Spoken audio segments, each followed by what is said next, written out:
তখনই ননদ আর ওর বর ঢুকলো তাদের 5 বছরের ছেলেটাকে নিয়ে। ছেলেটা এসেই আমার ব্যাগ ধরে টানাটানি করতে লাগলো।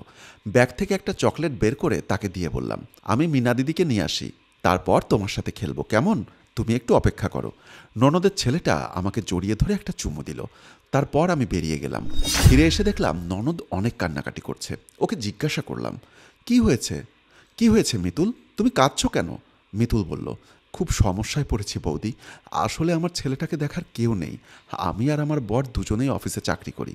বাচ্চাটার মুখের দিকে তাকানো যায় না। ও একটু ভালোবাসা চায়, একটু অ্যাটেনশন চায়, কিন্তু কাজের চাপে ওকে সময় দিতে পারি না। তাই মাকে বলেছিলাম কোনো ভালো আয়ার সন্ধান দিতে পারলে তাকে রেখে দিতাম।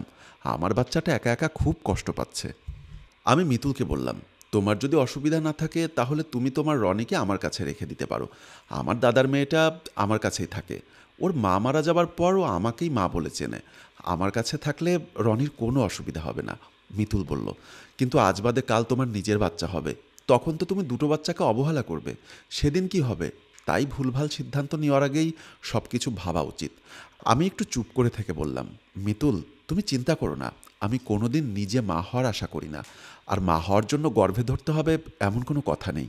আমি মিনা আর রনিকে গর্ভে না ধরেও ওদের মা হয়ে উঠব।